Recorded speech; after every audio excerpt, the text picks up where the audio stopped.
The first shot shattered the window behind Saad Minsa before she understood what was happening. The second sent glass spraying across the living room like knives. By the time the third rang out, her body had already moved, arms wrapping tight around the small boy in front of her, pulling him down, turning herself into the only barrier between him and the men flooding the penthouse with guns. The world collapsed into noise and fire. Masked attackers stormed in through the broken windows, boots pounding marble, weapons flashing. Smoke burned her lungs. Somewhere nearby, guards shouted orders too late to matter. Saad felt the impact before the pain. 3 hard blows to her back that stole the air from her chest, but never loosened her grip. The child clutched her uniform, shaking, alive. That was all that mattered. She had noticed the signs earlier, the unfamiliar van downstairs, the pause in the security cameras, the way the air felt wrong. Survival had taught her to see danger before it arrived.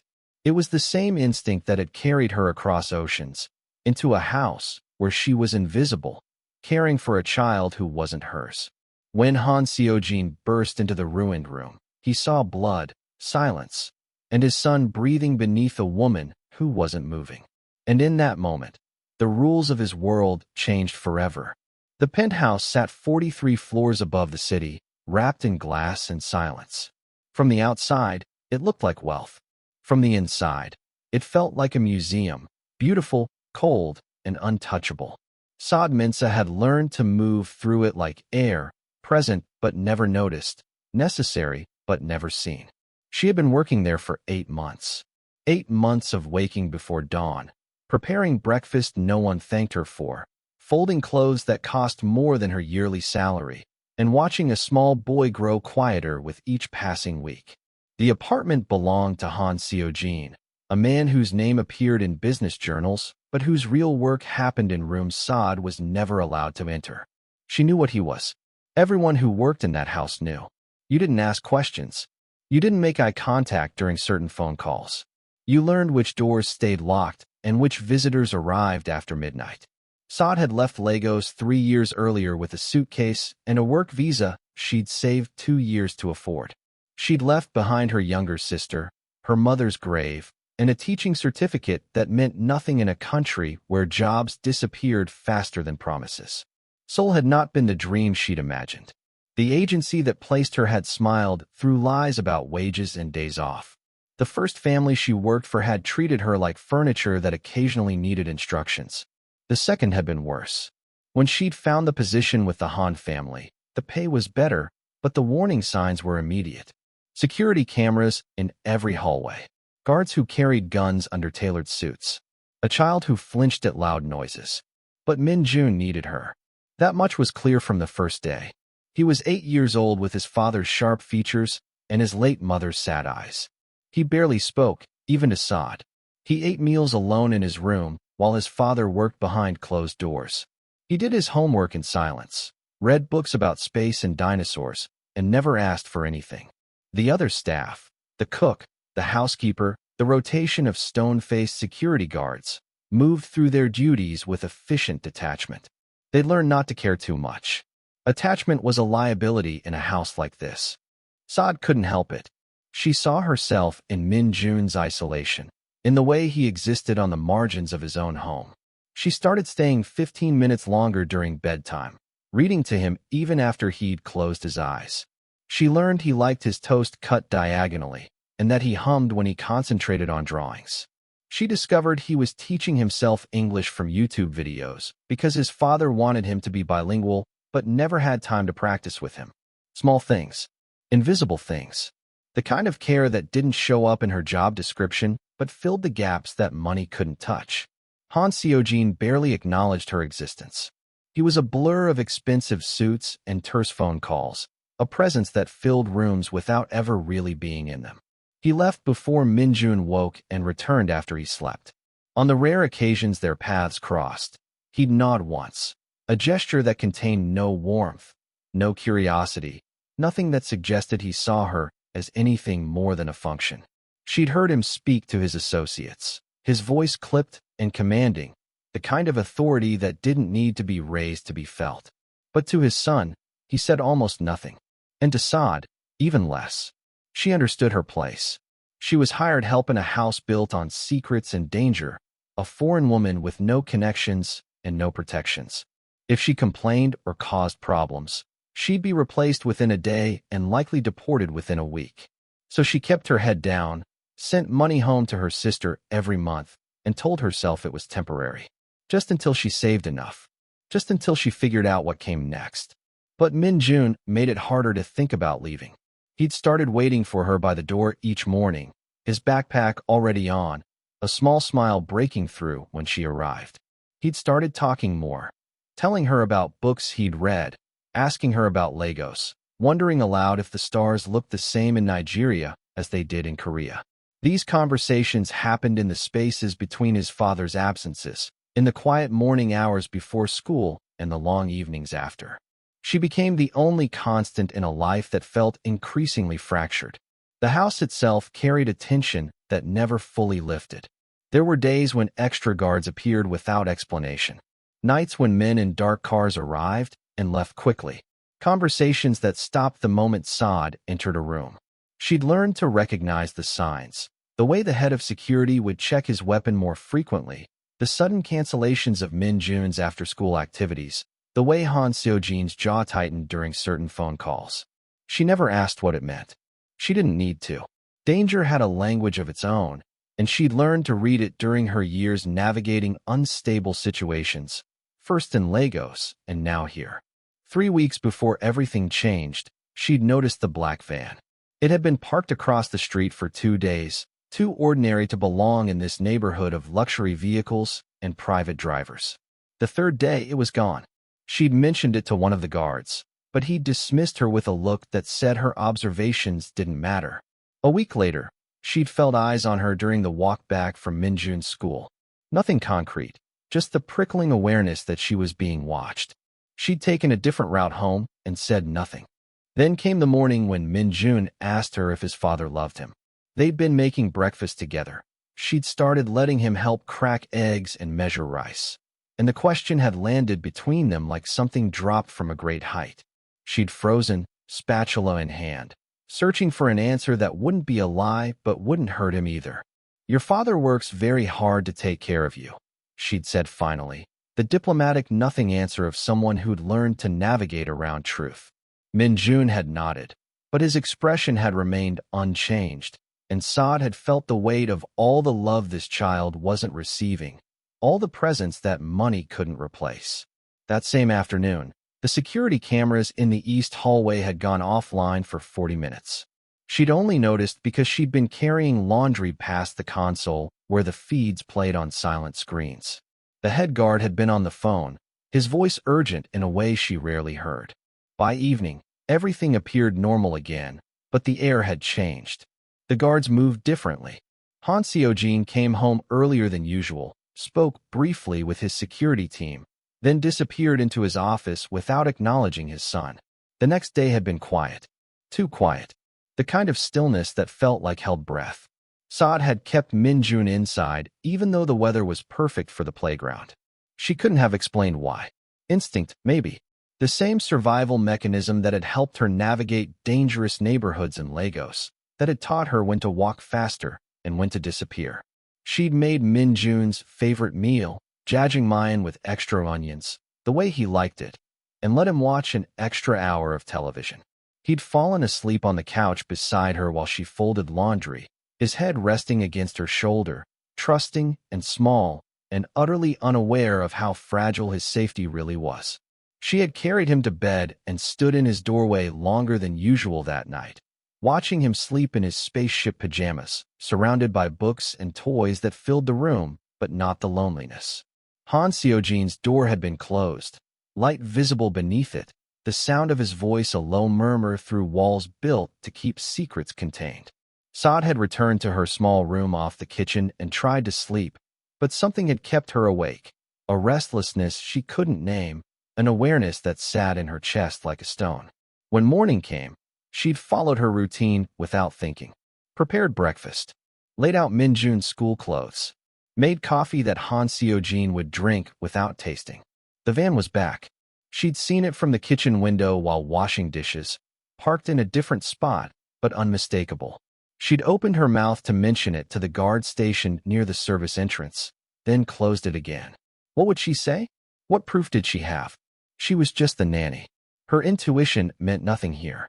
By afternoon, Minjun had been home from school for an hour, working on homework at the dining table while Saad prepared his snack nearby. The apartment had been quiet except for the scratch of his pencil and the distant hum of the city below. Han Seojin was in his office. The security team was spread throughout the apartment. Everything was normal until it wasn't. Until the window shattered. Until the world exploded into violence and Sada's body moved before her mind could catch up, pulling Minjun down, covering him, becoming the only thing standing between him and the bullets tearing through everything they'd built together in this beautiful, terrible place. The first sound was wrong, sharp and foreign, like something fundamental had broken in the fabric of the world.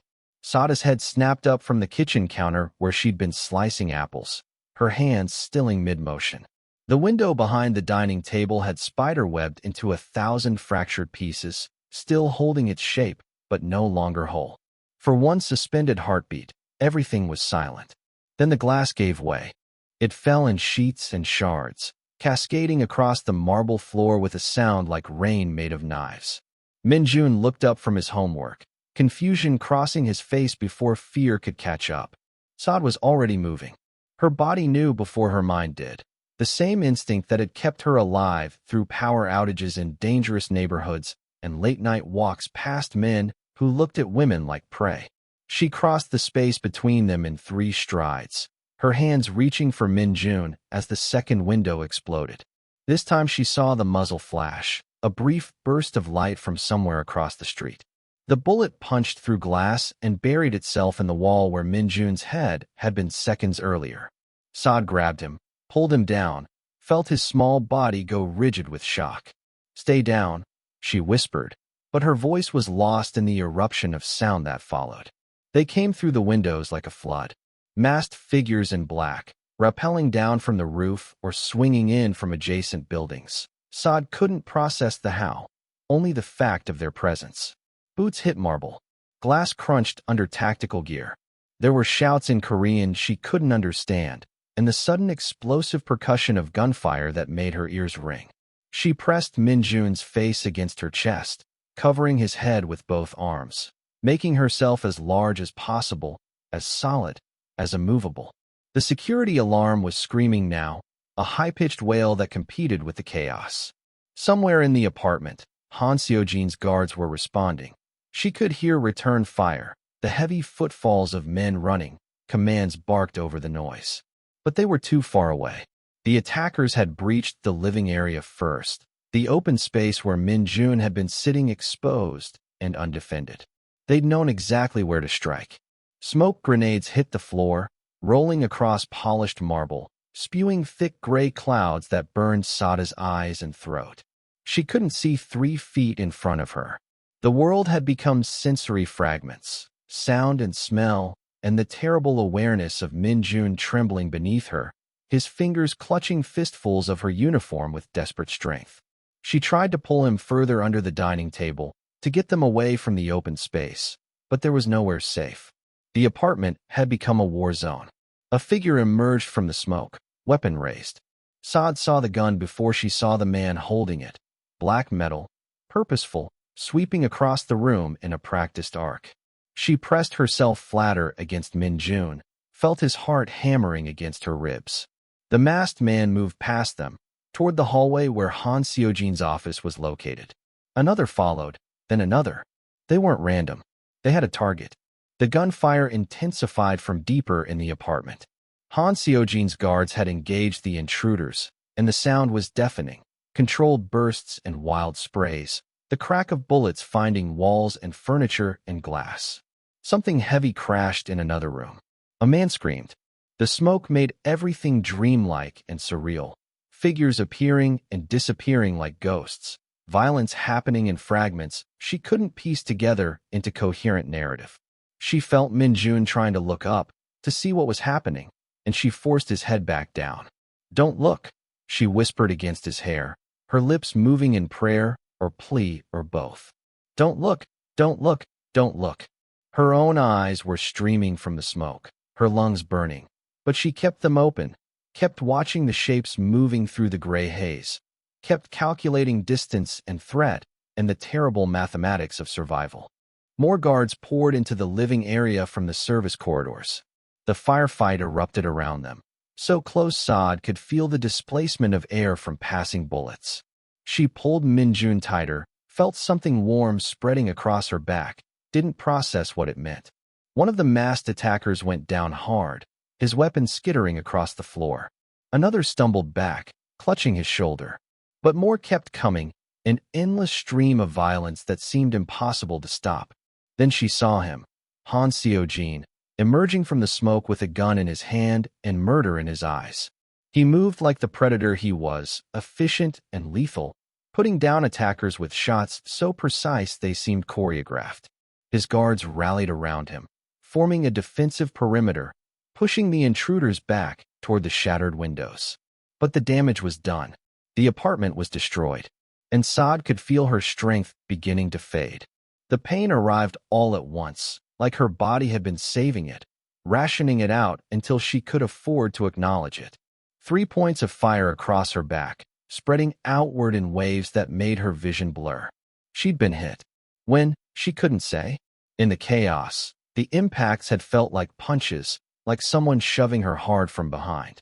But now she could feel the wet heat of blood soaking through her uniform, pooling where her body pressed against the floor.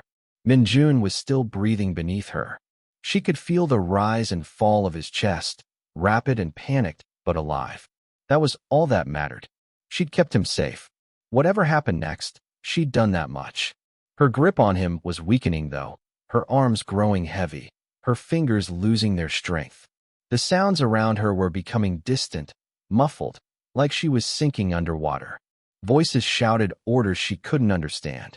The gunfire was stopping, sporadic now instead of constant.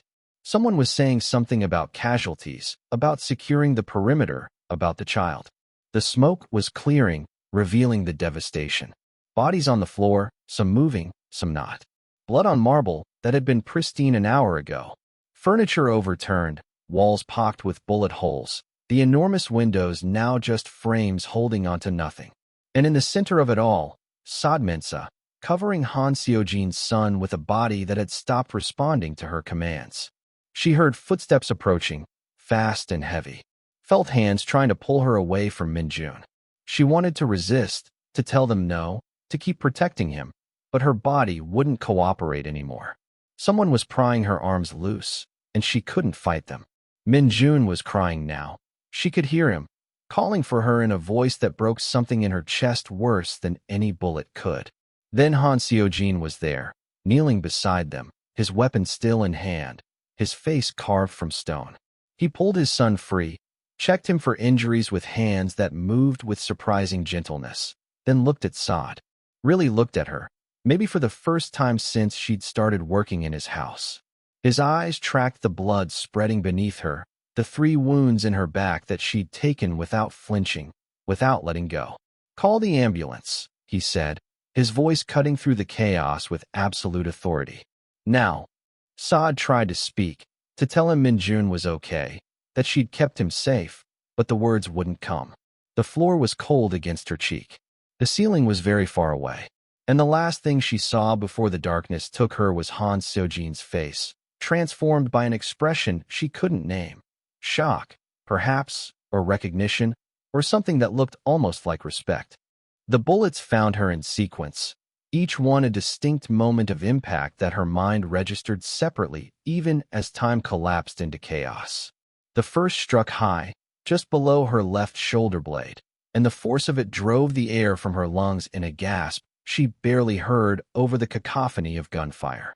Her body lurched forward, pressing harder against Minjun, and somewhere in the rational part of her brain that was still functioning, she understood what had happened. But understanding didn't matter. Only staying between him and the guns mattered. She'd positioned herself instinctively when the windows first shattered, not thinking about angles or trajectories, just moving on the primal calculus of protection. Her back was to the broken windows, to the direction the attack had come from, and Minjun was beneath her, small and terrified and alive.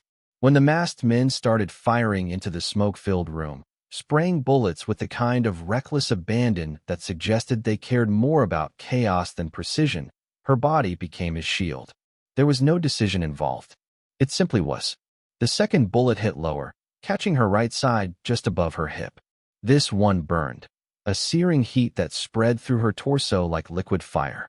She bit down hard on her lip to keep from crying out, tasting copper, feeling Min Jun's hands clutching tighter at her uniform.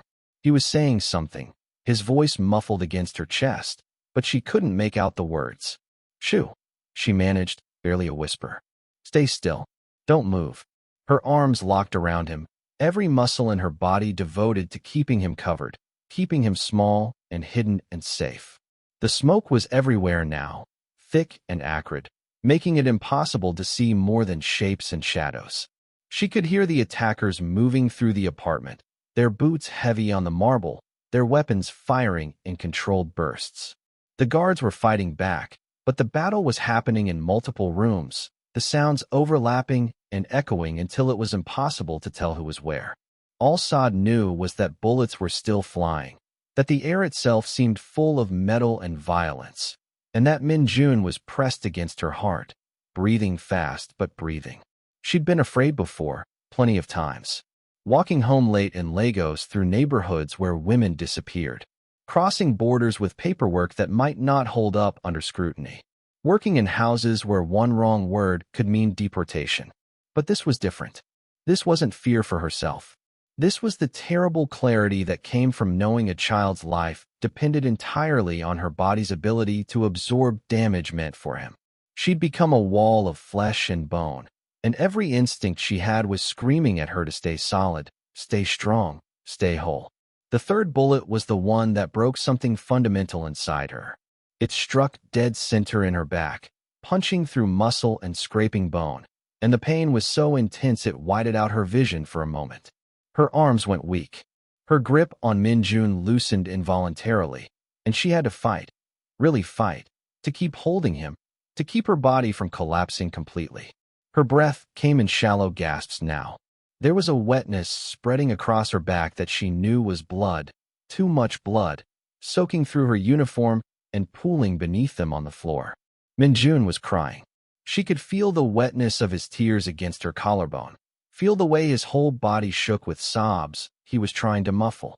"It's okay," she whispered, though nothing about this was okay. "I've got you. I've got you." The words were automatic, the same ones she'd used when he had nightmares, when he scraped his knee, when he was frightened by thunder. Comfort as muscle memory, even as her own body was failing.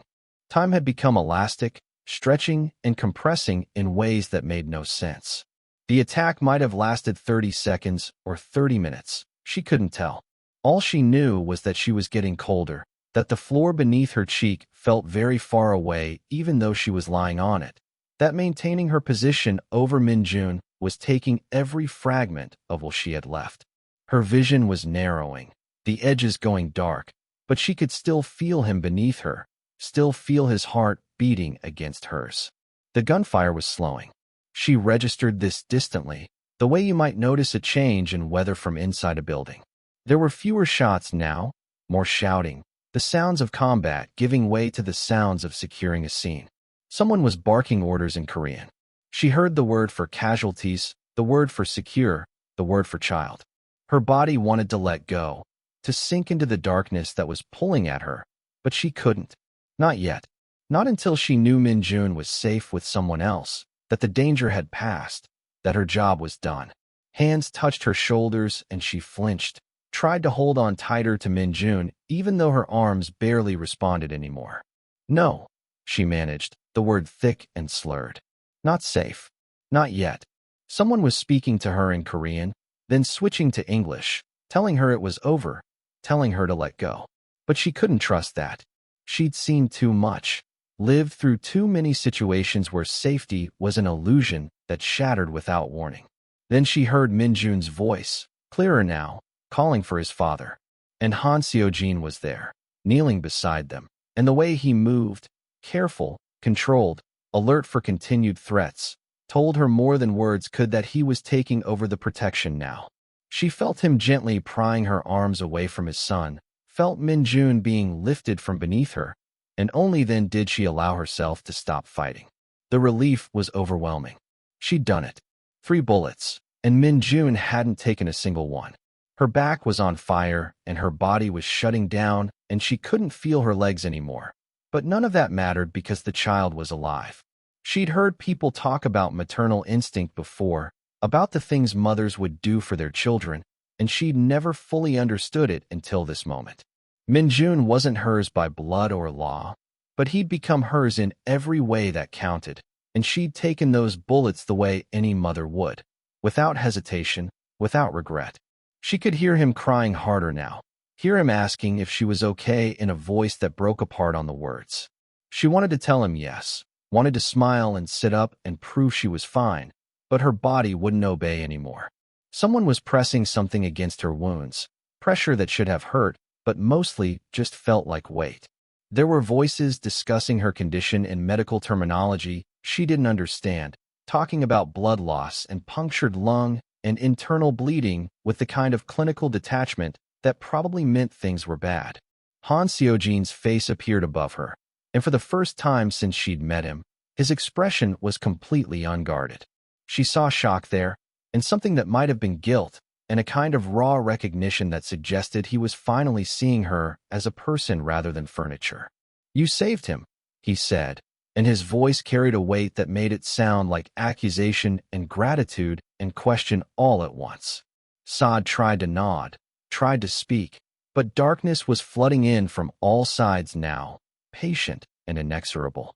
The last thing she registered before consciousness left her entirely was Min-jun's hand finding hers, his small fingers wrapping around hers with desperate strength, holding on like she'd held on to him, like letting go meant losing everything that mattered. The hospital smelled like antiseptic and fear, clinical white walls that did nothing to mask the reality of what happened when violence met flesh. Han Seojin stood outside the operating room, still wearing the suit he'd had on during the attack, now ruined with blood that wasn't his. His hands were clean. He'd washed them 3 times, methodically, the way he did everything. But he could still feel the warmth of it, the sticky reality of what his life had cost someone who'd never asked to be part of it. Min-jun was with his aunt in a private room down the hall, physically unharmed but silent in a way that worried the doctors more than screaming would have. He hadn't spoken since they'd pulled Sada's body off him. He'd just stared at the blood on his clothes, her blood, with eyes that had seen too much for 8 years old. Seojin had tried to talk to him, to explain, to comfort, but the words had died in his throat. What could he say? That the attack was business? That people had tried to kill them because of choices Seojin had made, territories he'd claimed, debts he'd called in? That his son's nanny was dying in surgery because she'd been brave enough to do what Seojin's expensive security team hadn't? The surgeon emerged after 4 hours, exhausted and grave. The bullets had done extensive damage, collapsed lung, liver laceration, fractured ribs, significant blood loss. They'd removed 2 of the bullets, but the third was lodged too close to her spine to extract safely. She was stable, but barely. The next 48 hours would tell them whether she'd survive, whether she'd walk again, whether she'd wake up at all. The surgeon delivered this information with professional detachment, then asked the question that cut deeper than any of the medical details. "Is there family we should contact?" Seojin didn't know. He'd employed Saad Mensa for 8 months and knew almost nothing about her beyond her work visa status and the agency that had placed her. He didn't know if she had parents, siblings, children of her own somewhere. He didn't know her favorite food or her birthday or whether she'd been happy or miserable working in his home. She'd been invisible to him, the way hired help was supposed to be, present but not noticed, necessary but not acknowledged. And now she was in ICU with a bullet permanently embedded near her spine because he'd failed to see the threat coming, failed to protect his household, failed to recognize that the most valuable person in his son's life was the one he'd paid the least attention to. His phone had been ringing constantly. His underboss needed decisions about retaliation. His lawyer needed statements for the police. His business partners needed reassurance that this incident wouldn't disrupt operations. Seojin had ignored all of it. He stood in the hallway outside Sada's room after they'd moved her from surgery, watching through the window as machines breathed for her, as 4 lines fed her body with blood and antibiotics and whatever else was keeping her tethered to life. She looked small in the hospital bed, diminished in a way that made his chest tight with something he couldn't name. His head of security had survived the attack with minor injuries and was now in custody, pending investigation. 7 of the attackers had been killed. 3 had been captured. The assault had been professional, well-planned, meant to send a message about territorial disputes Seojin had thought were settled. They'd targeted his home specifically because intelligence suggested it was his weak point, the place where the ruthless businessman became just a father, distracted and vulnerable. They'd been right. He'd gotten complacent.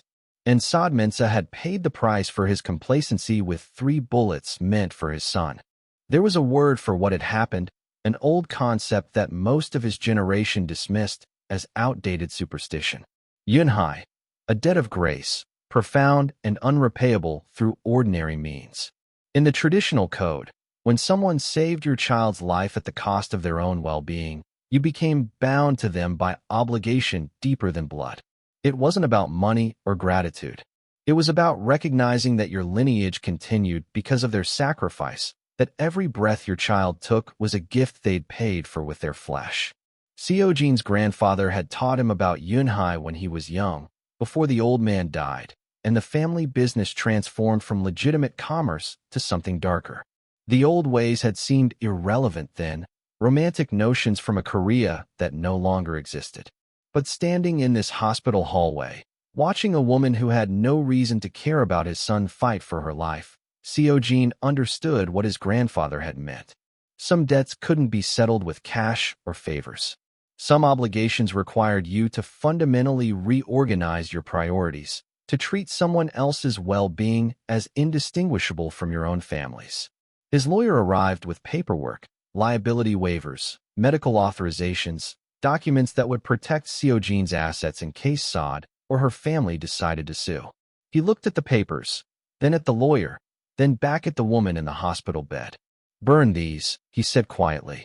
The lawyer started to protest, talking about exposure and legal precedent and the importance of protecting the organization. Seojin turned to him with an expression that had made grown men reconsider their life choices. "I said burn them. This woman is under my protection now. Everything she needs, she gets. Medical care, rehabilitation, housing, education. Whatever it takes, for as long as it takes. Is that clear?" The lawyer nodded and left. Seojin's phone buzzed again, his underboss, demanding attention. He silenced it. Business could wait.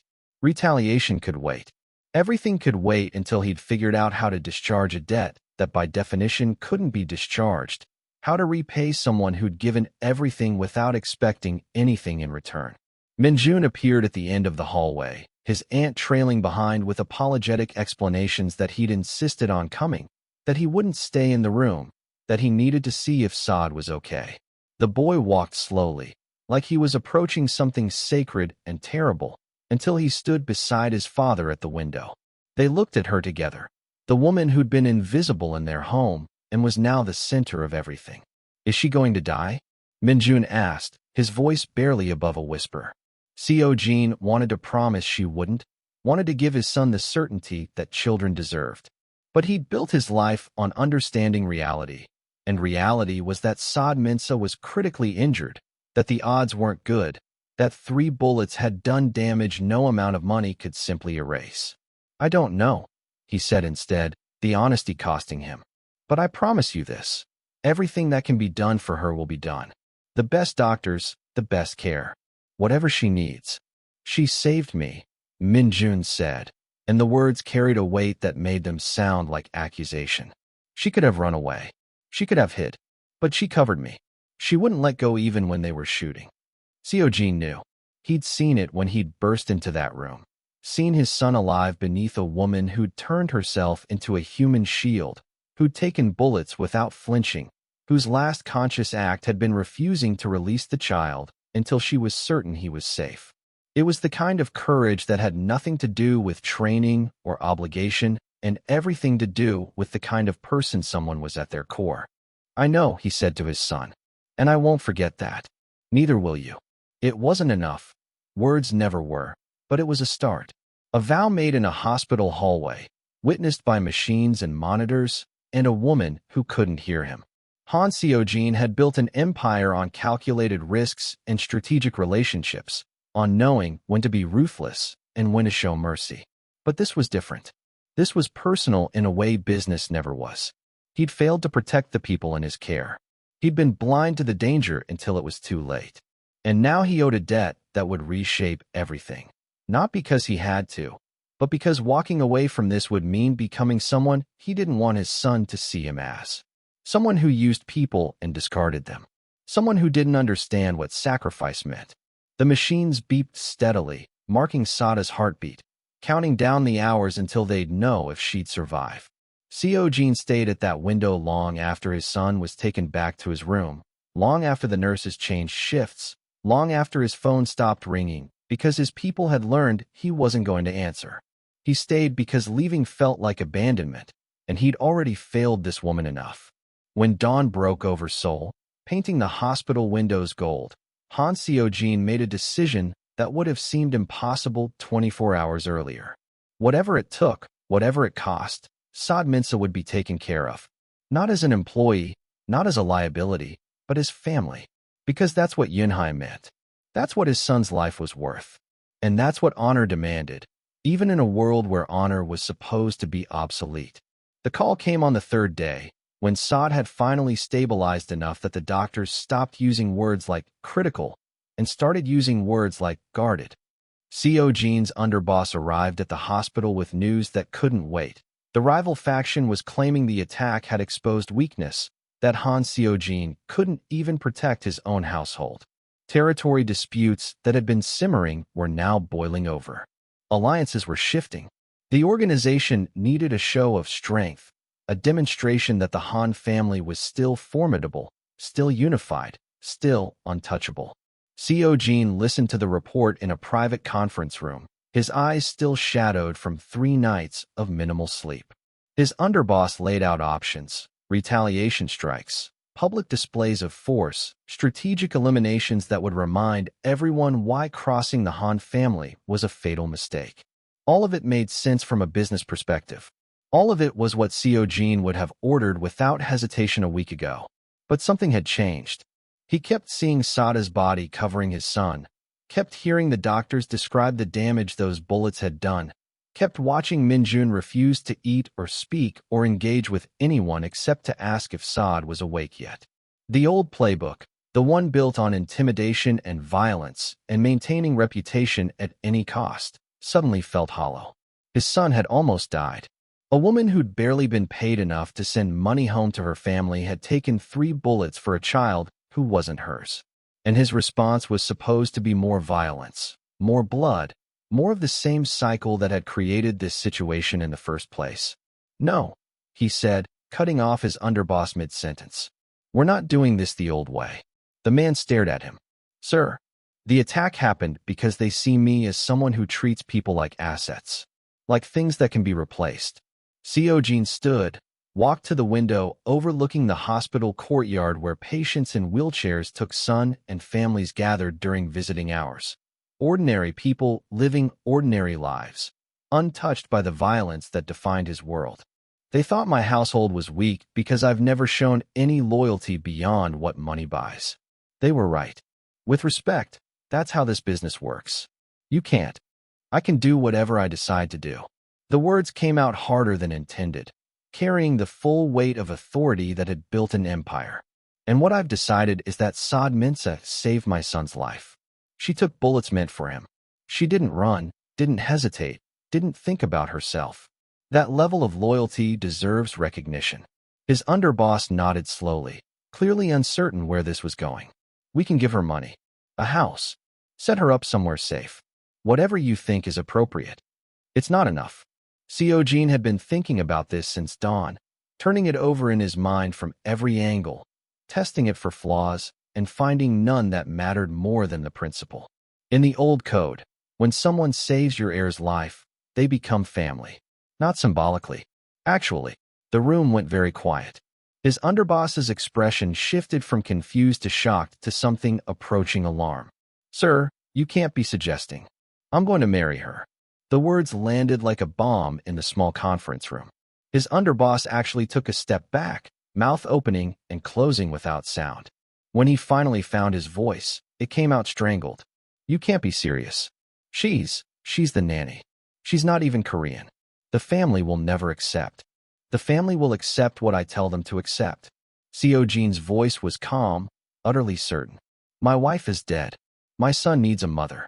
And the woman who proved she'd die for him is lying in a hospital bed 3 floors down. It's not complicated. It's insane. His underboss was normally too professional to contradict directly, but this had clearly exceeded his capacity for restraint. She's staff. Foreign staff. There's no precedent for this. The organization, the other families, they'll see it as weakness, not strength. They'll see it as absolute confidence. Seojin turned back from the window, and something in his expression made his underboss go quiet. Think about it. I'm elevating someone who has nothing, no money, no family, no connections, directly to the position of my wife. I'm telling everyone that loyalty and courage matter more to me than breeding or business alliances. I'm showing that I value the people in my household enough to bind myself to them permanently. That's not weakness. That's power. His underboss opened his mouth to argue, then closed it again. Seojin could see him working through the implications, testing the logic. The genius of it, if it was genius and not madness, was that it transformed a moment of vulnerability into a demonstration of strength. It said that Han Seojin didn't follow convention, didn't care about optics, operated by his own code. In their world, that kind of unpredictability could be more intimidating than any show of force. She hasn't even woken up yet, his underboss said finally. She might not survive. And even if she does, what makes you think she'll agree to this? That was the question Seojin had been avoiding. He didn't know if Saad would survive. He didn't know if she'd be able to walk, to function independently, to return to anything resembling her previous life. He certainly didn't know if she'd want to marry a man she barely knew, a man whose life had nearly gotten her killed. But he knew debt, and he knew honor, and he knew that what he owed her couldn't be paid with money or kindness or gratitude. It required elevation, recognition, a permanent place in the family she'd protected with her body. She'll agree, he said, with more confidence than he felt, because I'll make it clear that this isn't charity. It's acknowledgement of what she did. She saved my son. In return, she becomes his mother. Legally, socially, permanently. She gets everything that position entails: protection, status, security. Not as a reward, as her due. And if she refuses? Seojin hadn't considered that possibility seriously until now. What if Saad woke up and wanted nothing to do with him or his family or the life that had almost killed her? What if she took whatever compensation he offered and disappeared back to Nigeria, putting as much distance as possible between herself and the violence that had scarred her? He couldn't force her. Wouldn't force her. The whole point was recognizing her agency, her choice to protect Minjun when she could have saved herself. Then I'll still owe her, he said quietly. And I'll spend the rest of my life finding ways to repay it. But I don't think she'll refuse. She loves my son. I saw it in her face when she wouldn't let go of him. You don't take 3 bullets for a child you're just working for. His underboss looked like he wanted to argue further, but had run out of reasonable objections. The logistics alone, immigration status, family approval, the marriage itself while she's hospitalized, are all things money can solve. Seojin moved toward the door. Get our lawyers on the immigration paperwork. I want her visa situation secure before she wakes up. Talk to the family heads, frame it as I've described, and send flowers to her room. Not cheap ones. The kind you send to honor someone important. Sir. His underboss's voice stopped him at the door. Just so I understand clearly, you're doing this because you believe it's strategically sound? Or because you actually feel you owe her this? Seojin considered the question. A week ago, he would have claimed any major decision was strategic, divorced from emotion, calculated purely for organizational benefit. But standing in this hospital after 3 days of watching a woman fight for her life because she'd valued his son more than her own survival, he couldn't separate strategy from obligation anymore. Maybe they'd always been intertwined. Maybe the strongest strategic position was the one built on genuine rather than manufactured loyalty.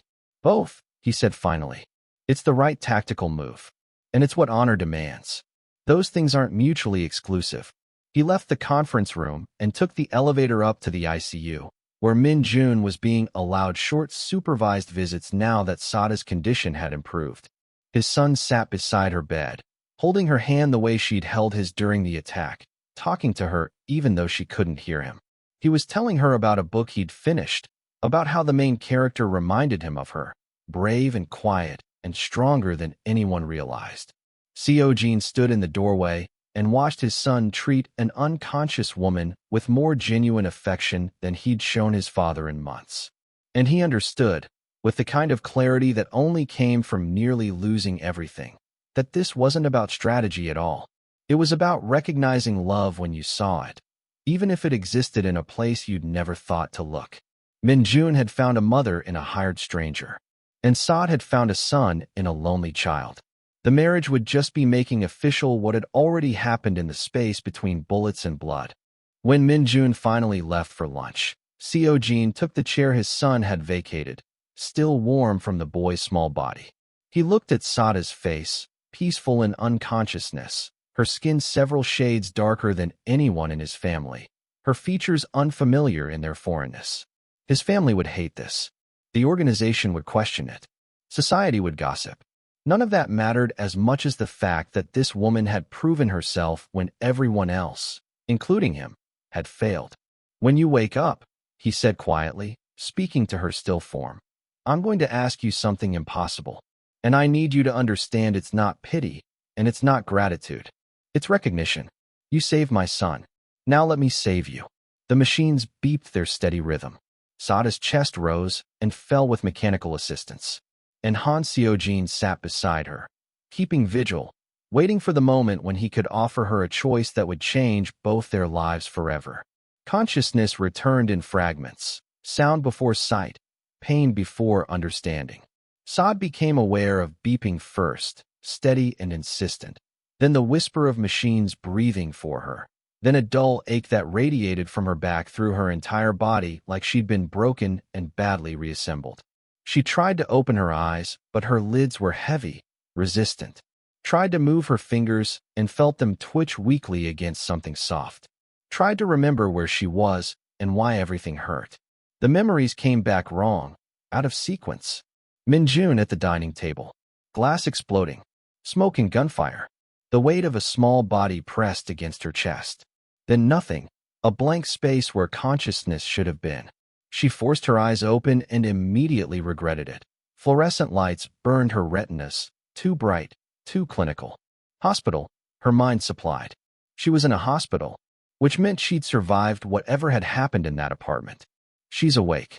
The voice came from her left, female and professional. A nurse moved into her field of vision, adjusting something on the four-pole. Try not to move too much. You've had extensive surgery. You're on a ventilator still, so you won't be able to talk. Saad wanted to ask about Min-jun, wanted to know if he was safe, if the attack was over, if she'd managed to keep him alive.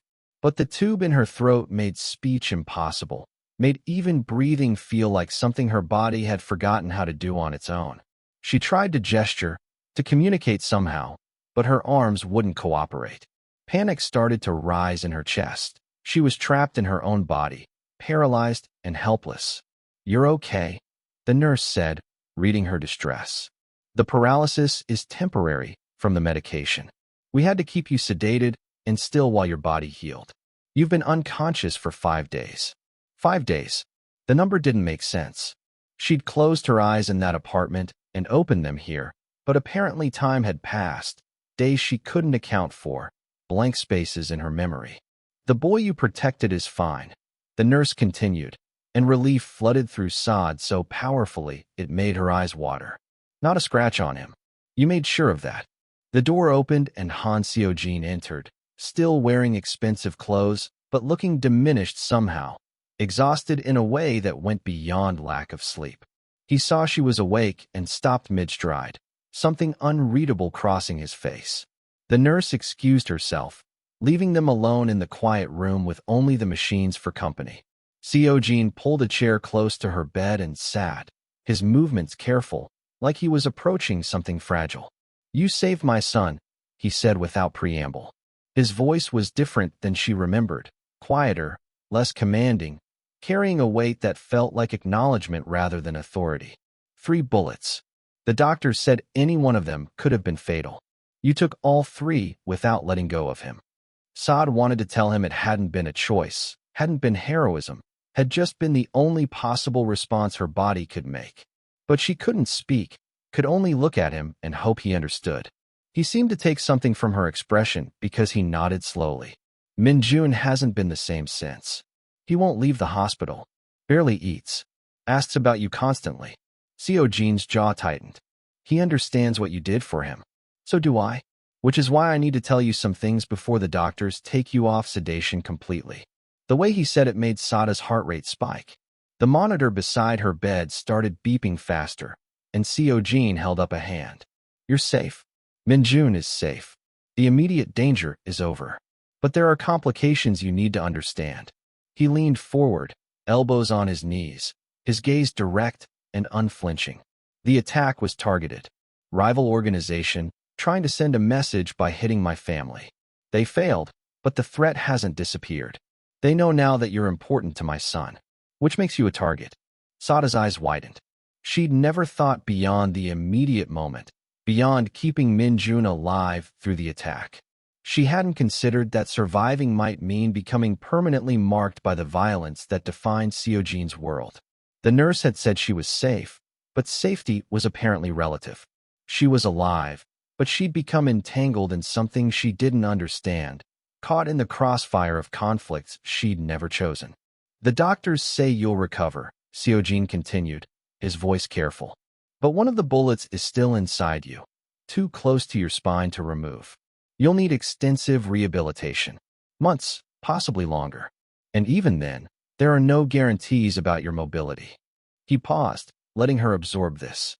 I've arranged for the best care available. Everything you need will be provided. But I need you to understand the reality. You can't go back to your old life. Even if you wanted to, even if you could physically manage it, you're known now. Your face has been in the news. People know you took bullets from my son. That makes you valuable leverage. The full weight of what he was saying settled over her like a shroud. She'd lost everything.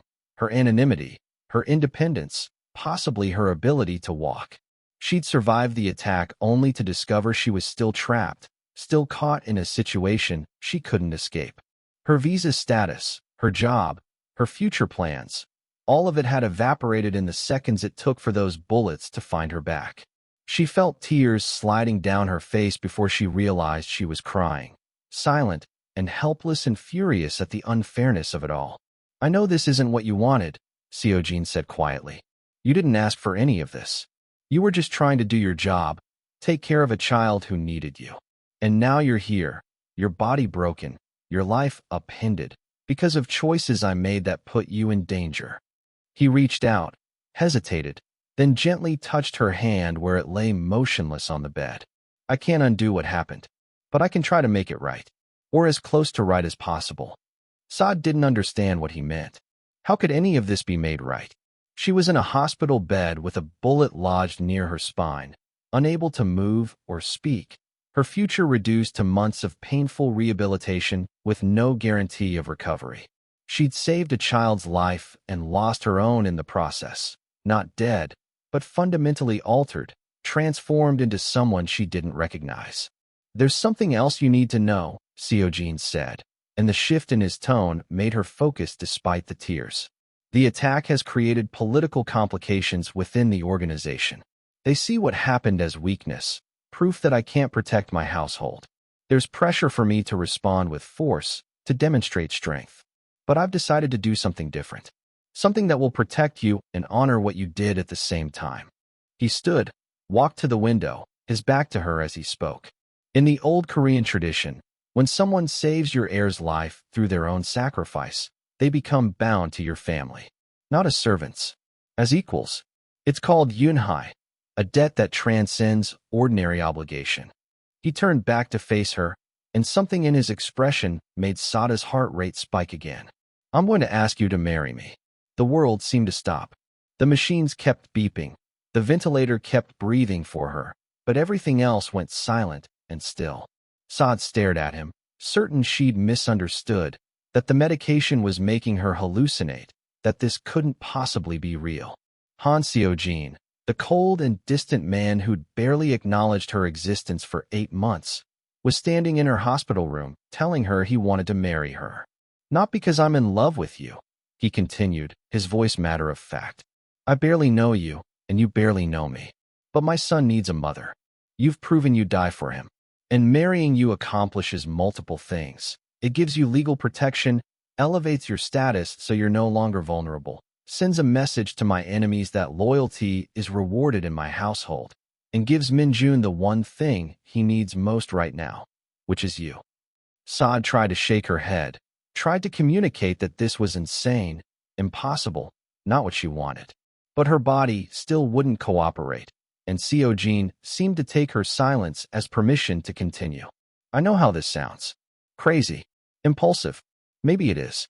But I've thought it through from every angle, and it's the right move. For you, for Minjun, for all of us. He returned to the chair beside her bed, his expression serious. When you're able to speak, when you're off the ventilator and can think clearly, I'll ask you properly. And you can refuse. I won't force this, but I need you to understand what I'm offering. Not charity, not gratitude. A position, a place, protection, everything that comes with being part of this family, permanently. The tears were flowing steadily now, and Saad couldn't tell if they were from fear or shock or the overwhelming realization that her life had become unrecognizable. She'd come to Seoul looking for work, for a way to send money home, for a temporary solution to temporary problems. She'd never imagined taking bullets for someone else's child.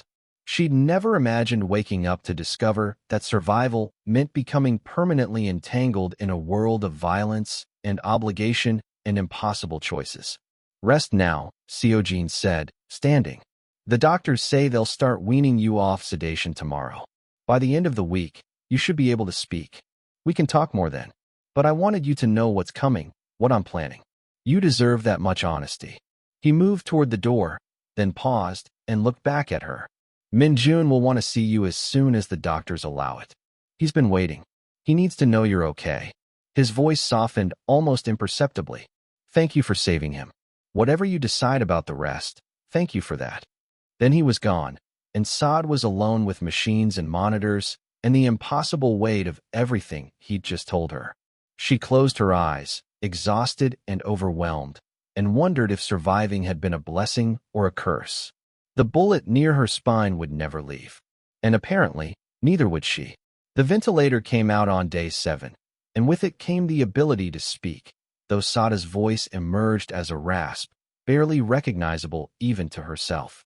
The first word she managed was Minjun's name, and the nurse smiled and promised he'd be allowed to visit soon. But before the boy could come, before Saad could process everything Seojin had told her, the threats started arriving. The first came disguised as flowers. An enormous arrangement appeared in her room with a card that read, in English, "Get well soon. Your sacrifice was noted." No signature. The nurse who brought them in seemed pleased until one of Seojin's guards intercepted the arrangement and found the secondary card hidden beneath the blooms. That one said simply, "Next time, 3 bullets won't be enough." The flowers were removed. Security doubled outside her door. And Saad understood with crystalline clarity that surviving the attack had only marked the beginning of her danger, not the end. Seojin arrived within the hour, his expression grim. "The rival faction," he said without preamble. "They're testing whether I'll protect you the way I claimed. Seeing if you're actually important or just convenient." He stood at the foot of her bed, his posture rigid with barely controlled anger. "This is what I meant about complications. You're visible now. Known. They think threatening you is the same as threatening me. Are they right?" Sada's voice came out rough, painful. Speaking felt like swallowing glass, but she needed answers more than comfort. "Am I just convenient?" Something flickered across Seojeon's face. Surprise, maybe, that she'd asked directly. No, he said after a pause. You saved my son.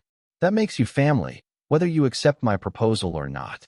Which means anyone who threatens you is threatening the Han family. And that will not be tolerated. The certainty in his voice should have been reassuring. Instead, it terrified her. She'd become a chess piece in a game she didn't understand, her value determined by violence she hadn't chosen. I never wanted this, she whispered. I just wanted to keep him safe.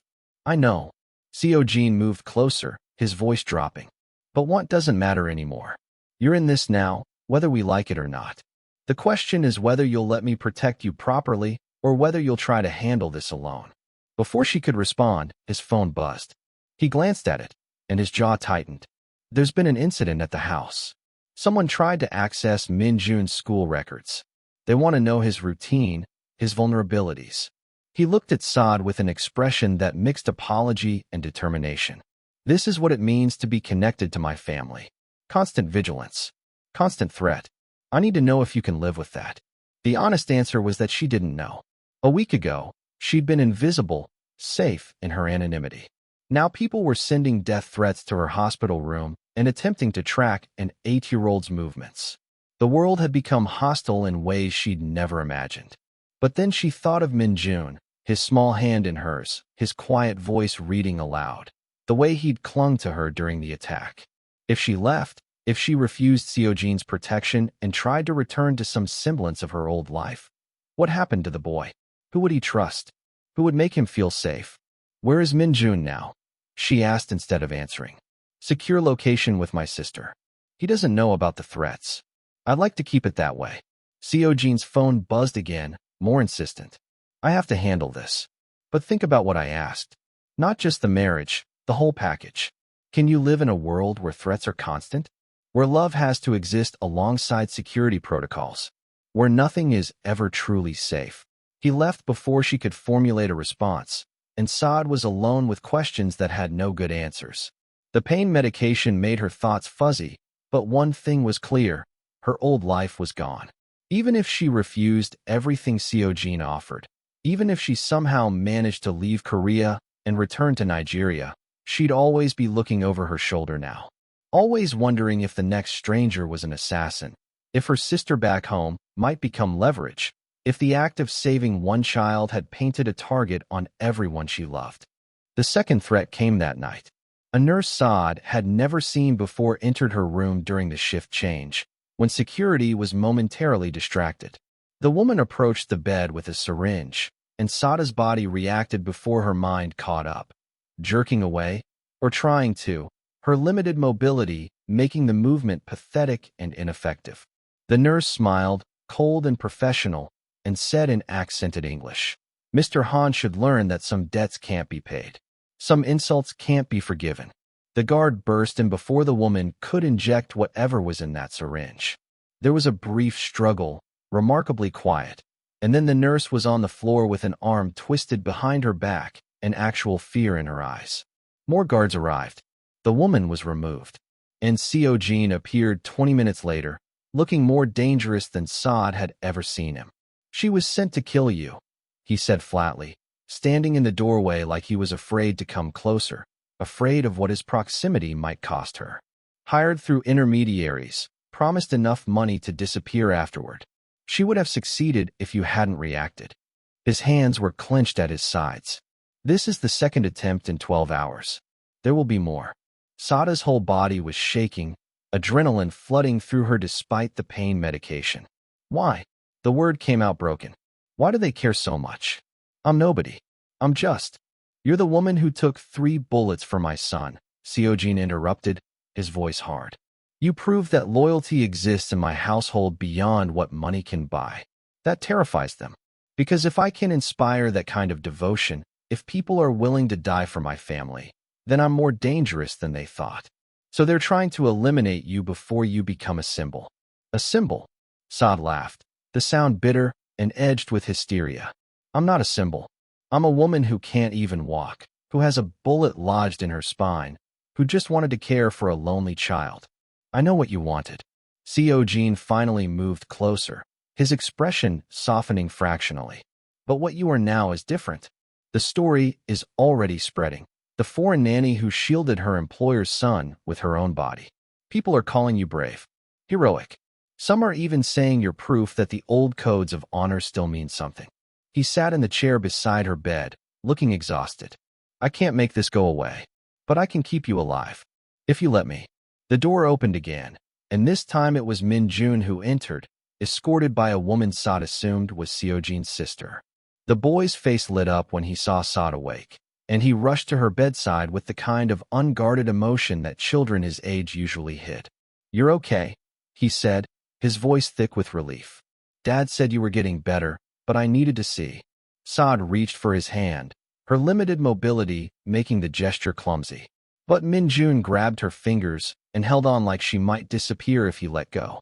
I'm okay, she said, the lie coming easily because children needed certainty more than truth. I'm going to be fine.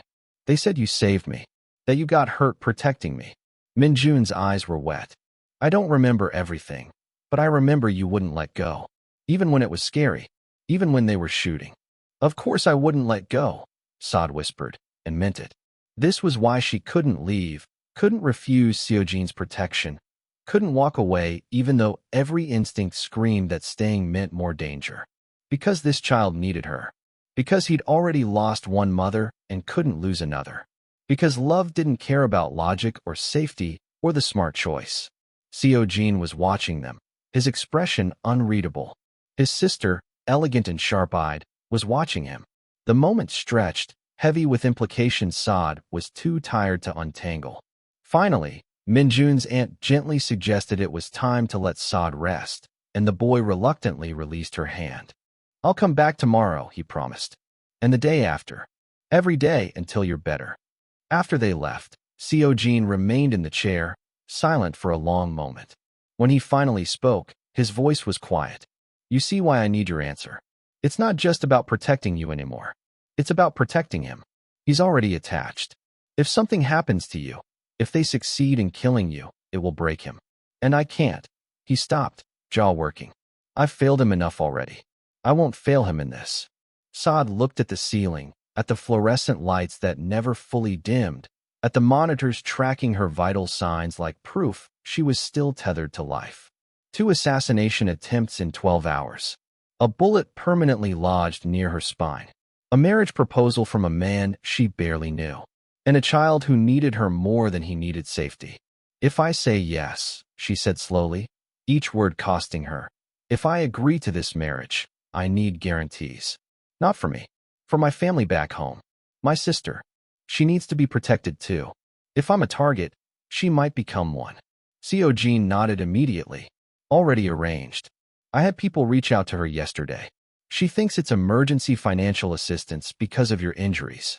She doesn't know about the security detail I've placed on her. She won't, unless necessary. The fact that he'd already thought of this, already moved to protect people he'd never met simply because they mattered to Saad, said more than any promises could. He was serious about this. About all of it. The marriage, the protection, the permanent entanglement of their lives. Ask me again, Saad said finally. When I can sit up. When I can look you in the eye properly. Ask me then, and I'll give you my answer. Fair enough. Seojin stood, moved toward the door, then paused. For what it's worth, I meant what I said about Yunhai. This isn't charity. You earned your place in this family. Whether you take my name or not, you'll be protected as one of us. That's not negotiable.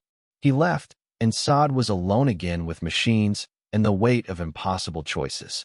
Outside her door, guards stood watch against threats that would keep coming. Somewhere in the city, Min Jun was probably asking his aunt when he could visit again. And in her small room back home in Lagos, her sister was going about her life, unaware that she was now protected by men she'd never see, caught in the orbit of violence that had swallowed Saad whole. The bullet near her spine would never leave. Neither, apparently, would the danger. But maybe, just maybe, neither would the boy who'd somehow become worth all of it. The rehabilitation was brutal. 3 weeks after the ventilator was removed, Saad graduated from bed to wheelchair, and the physical therapist, a woman named Dr. Kong with gentle hands and unflinching honesty, told her that walking again was possible, but not guaranteed. The bullet near her spine had caused nerve damage that might be permanent. Some days, Saad could feel her legs. Other days, they were distant and foreign, belonging to someone else's body. She learned to navigate the world from a new height, learned that independence had been redefined, learned that the simple act of moving through space now required planning and assistance, and the constant negotiation with a body that no longer obeyed her completely. Jean visited every day. At first, the visits were brief and formal. Progress reports from doctors, updates on security measures, careful questions about her comfort that felt more like obligation than interest. But gradually, something shifted. He started staying longer, started asking questions that had nothing to do with her recovery or the ongoing threats. Started listening when she talked about Lagos, about her sister, about the teaching degree she'd earned and never used because jobs were scarce and rent was expensive and survival required compromises she'd never planned to make. "You were a teacher?" he asked one afternoon, genuine surprise in his voice. They were in the hospital's private garden, Saad in her wheelchair beneath a tree, Jean sitting on a bench nearby. Minjun was at school, and for once, they had time without the child as buffer or excuse. "English literature," Saad confirmed, her voice stronger now though still rough around the edges. "I wanted to teach high school. Make kids love books the way I did." She smiled, bitter and nostalgic. "Instead, I ended up taking care of other people's children for wages that barely covered rent." "Why didn't you keep teaching in Nigeria?" "Because wanting to teach and being able to afford to teach are different things. The schools that could pay wanted connections I didn't have. The schools I could access didn't pay enough to live on." She looked at him directly, challenging him to understand. "You know what poverty is? Not just being broke. Being stuck. Every choice leading to another bad choice because there are no good options. So you take the visa. You leave home. You become invisible in someone else's house because at least invisible pays better than nothing." Jean was quiet for a long moment, processing this in a way that suggested he'd never thought about the mechanics of desperation before. His world ran on power and leverage, not on the quiet mathematics of survival that people like Saad calculated every day. "And now," he asked finally, "what do you want now?" It was a question no one had asked her in years. Not the agency that placed her, not the family she'd worked for, not even her sister, who needed Saada's remittances too much to risk asking if sending them was destroying her. Saad looked at the garden, at the expensive landscaping and the security cameras hidden among decorative stones, and tried to formulate an answer that was true. "I want Minjun to be okay," she said eventually. "I want to walk again. I want to stop being afraid every time someone new enters my room." She paused, then added more quietly, "And I want to know if your proposal was real or just strategy, because I can't tell anymore." Jean turned to look at her, his expression unguarded in a way she'd never seen. "It was strategy," he admitted. "At first, a way to solve multiple problems simultaneously, protect you, secure Minjun's stability, send a message to my enemies. Efficient. Logical." He stood, moved closer to her wheelchair, his voice dropping. "But somewhere between the first visit and now, it became something else. I don't know what to call it yet."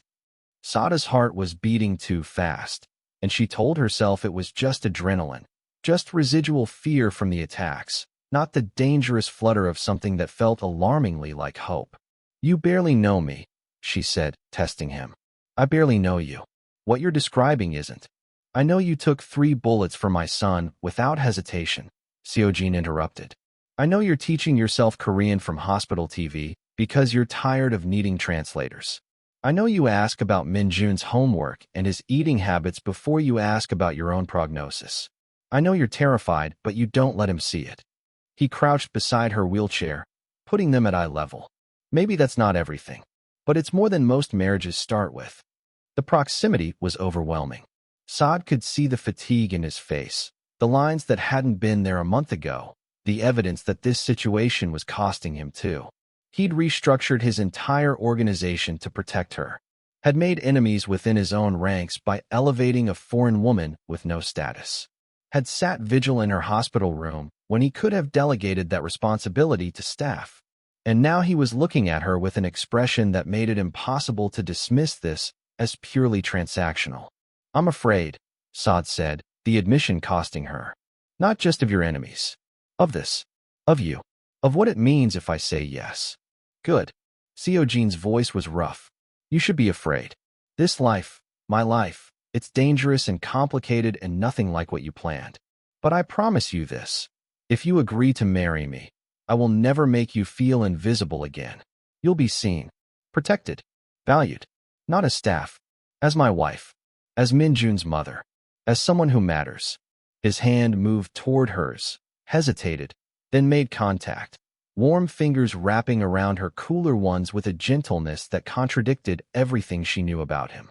Saad should have pulled away, should have maintained distance, should have remembered that this man was a criminal, that his world had almost killed her, that accepting his protection meant accepting everything that came with it.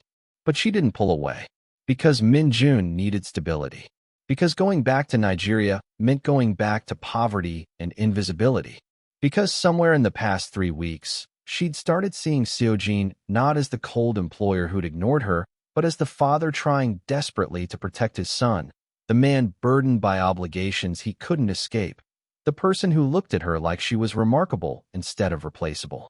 If I say yes, she said slowly, watching his face, this can't just be about Minjun.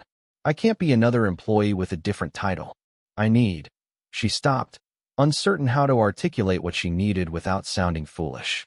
You need to be an actual partner, Seojin finished for her. Not just in name. In decisions, in trust, in everything that matters. He stood, still holding her hand. I can't promise love. Not yet. I don't know if I'm capable of that anymore. But I can promise respect. Honesty. The kind of partnership where you have voice and power and agency. Where you're not invisible. Minjun appeared then, running down the garden path with his aunt trailing behind, his school uniform askew and his backpack bouncing. He reached Sada's wheelchair and immediately launched into a breathless story about a science project, his words tumbling over each other in his excitement to share. Seojin stepped back, giving them space, but Saad caught his expression before he turned away, something soft and almost vulnerable, like he was seeing the future they might build and finding it less terrifying than expected. That night, alone in her hospital room with machines humming their steady rhythm, Saad made her decision. Not because it was safe, not because it was smart, but because somewhere between bullets and blood and impossible choices, she'd found something worth the risk. A child who needed her, a man who saw her, a future that might not be what she'd planned, but could be something better than invisible. When Seojin visited the next morning, she was sitting up in bed, a small victory over her damaged body, and her voice was steady when she spoke. Yes, she said simply. I'll marry you. He'd been carrying coffee, and he set it down carefully, his expression shifting through surprise into something that looked like relief. You're certain? No, Saad admitted. I'm terrified, but I'm certain that what I was before, invisible, alone, surviving but not living, that's not enough anymore. So yes, I'll marry you. I'll be Minjun's mother. I'll learn to live in your world. She held his gaze. But you have to teach me. No more keeping me in the dark. No more treating me like I'm too fragile for truth. Deal. Seojin moved closer, and this time when he took her hand, it felt less like negotiation and more like promise. The ceremony will be small. Hospital chapel, if you prefer. Or we can wait until you're stronger, until you can stand. Small is fine. Soon is fine. Saad squeezed his fingers, feeling the foreignness and rightness of it simultaneously. Before I lose my nerve. Before another assassin shows up. Before reality is time to convince me this is insane. It is insane, Seojin said. But he was almost smiling, a rare expression that transformed his face into something younger, less burdened.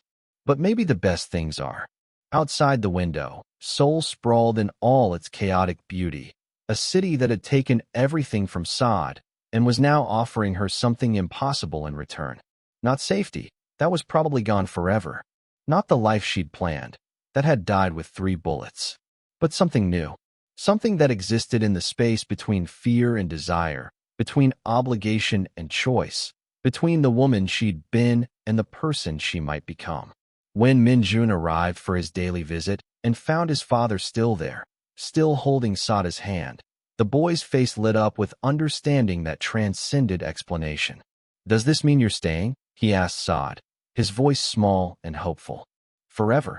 Sad looked at Seojin, then back at the child who'd somehow become hers without either of them planning it. "Yes," she said, and meant it. Forever. The wedding happened on a Tuesday morning in the hospital chapel, witnessed by Minjun, Seojin's sister, 2 guards, and a judge who'd been paid enough not to ask questions about the bride in a wheelchair. Saad wore a simple white dress that one of the nurses had helped her into, her hair pulled back to reveal the scar on her temple from where glass had cut her during the attack. She refused to hide it, refused makeup that might cover the evidence of what she'd survived. If she was going to do this, she'd do it as herself, damaged, foreign, unpolished by the standards of the world she was entering. Seojin wore a dark suit and an expression that bordered on reverence when he saw her. The ceremony was brief, conducted in Korean with translations whispered by his sister. When the judge pronounced them married, Seojin kissed her gently, carefully, like she was something precious that might break. Minjun cheered, the sound echoing in the small chapel, and for a moment everything else fell away. The threats, the politics, the impossibility of what they'd just done. For a moment, it was just a family forming itself from fragments. The announcement went out that afternoon. Han Seojin had married his son's nanny, the woman who'd taken 3 bullets protecting his heir. The response was immediate and explosive. His business associates called, some congratulatory, others barely masking their disapproval. The rival factions saw it as confirmation of weakness, proof that Seojin had become sentimental, that emotion had compromised his judgment. Within his own organization, there were grumbles about propriety, about elevating someone with no connections, about the message this sent to traditional families who'd hoped to ally themselves through marriage.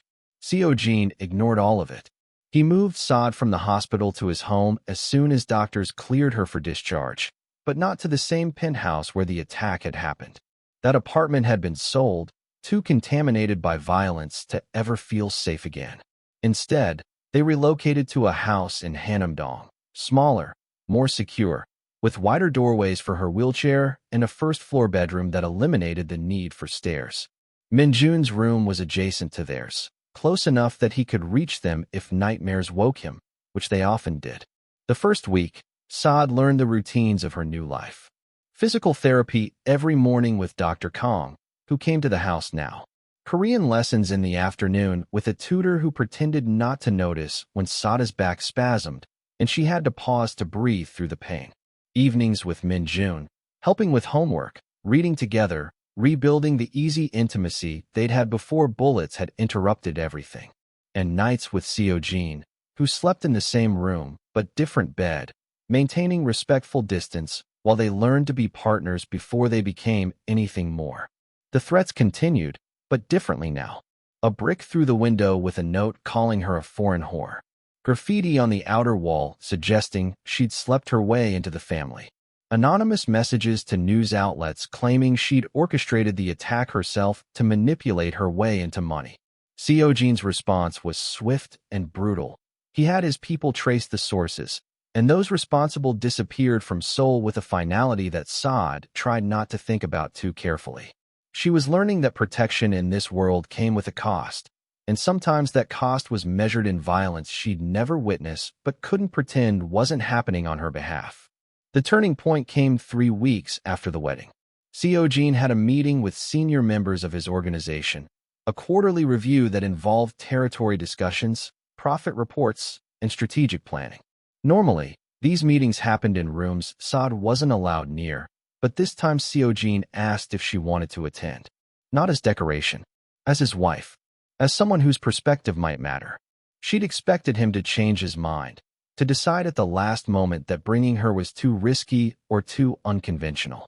But when the time came, he wheeled her into the conference room himself, positioned her at the table beside him, and introduced her to a room full of dangerous men who looked at her with expressions ranging from curiosity to barely concealed hostility. "My wife will be joining us today," Seojin said, his tone making it clear this wasn't up for discussion. She has a different perspective than any of us. I want to hear it. The meeting proceeded with careful formality, reports delivered in Korean that Saad understood perhaps 60% of. She stayed quiet, watching the dynamics, noting who deferred to whom, which men looked at her with contempt, and which seemed genuinely curious about what she might contribute. When they reached the section about community relations, problems with local businesses, complaints about protection fees, growing resentment in neighborhoods where their influence was heaviest, Seo-jin turned to her. "You were invisible in my house for 8 months, he said, speaking English now so she could respond comfortably. You heard things, saw things we didn't think you noticed. What did you observe about how this organization interacts with ordinary people?" Every eye in the room was on her.